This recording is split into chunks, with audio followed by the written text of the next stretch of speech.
82. Aristobulus. The palace people weeping, Herod himself sobbing, the entire city in tears. Aristobulus has drowned. Lovely young Aristobulus is dead. Hearing the news, Greeks and Syrians will mourn, poets and sculptors sadden. Aristobulus, beauty's golden template, bright exemplar of the human form, the archetype their art contrived to emulate. What comely statue of what glowing god could vie in splendour with this one Israeli boy? Alexandra, prime of Jewish princesses, his mother, is beside herself, slapping her swollen face, bent over in tears. This for the public. In private she seethes, groans, raves, scolds, curses. The criminals have attained their twisted ends, laid waste the house of Asmonaeus. The insane Herod has killed her son.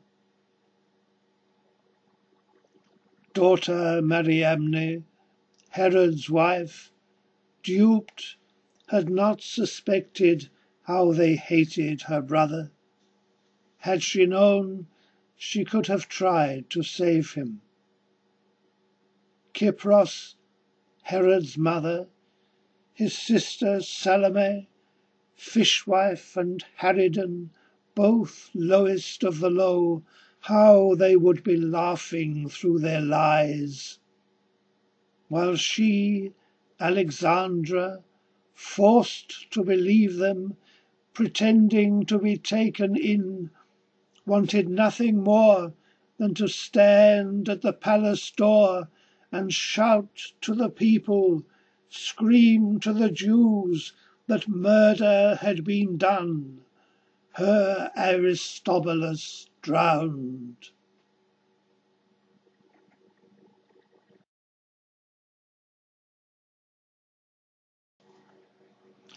'83. The Remembered House. Walking through the suburbs yesterday, I wandered far from my usual way. It was warm, with a cool, fresh breeze, my mind preoccupied with certain rhymes. I found myself in a street I felt I knew, was drawn to one particular red brick house. The speckled laurels in the garden, yes, the basement steps, the familiar balustrade, how often I had palmed its pitted stone.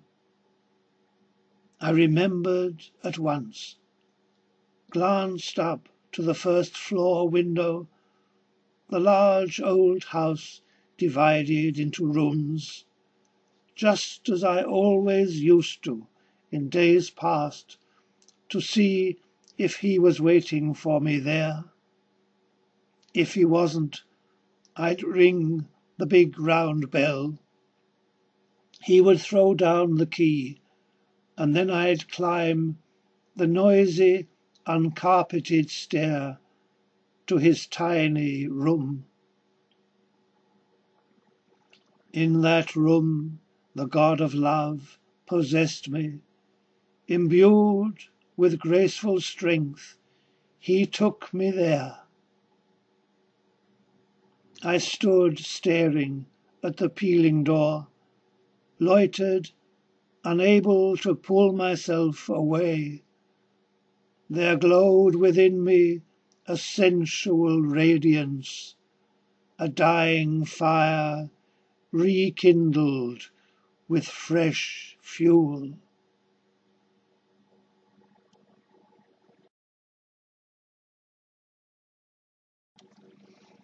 84. Ianos. Exact, frigid, mannered, I will repel encroachment with my moral strength. They will attempt to pierce me, but any who approach will be unable to discover my vulnerability, my armour impenetrable. So said Ianos. Anyhow, his armature was never tested by time. Only 27 when he died.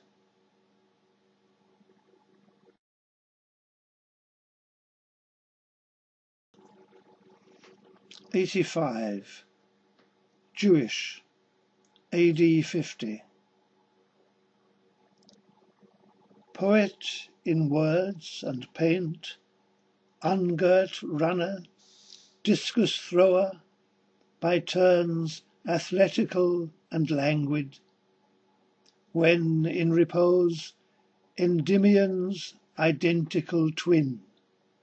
Thus Ianthes, son of Antony, scion of a family associated with the synagogue. My most constructive days are those when I abstain from all sensation, are those when I abandon the hedonism of the Greeks, their admiration for corrupt white limbs.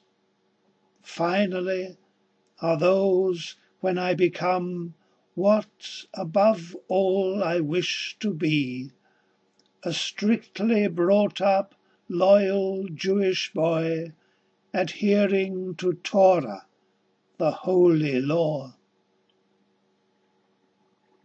Of course, this was all talk. The voluptuaries of Alexandria soon corrupted his ascetic purpose.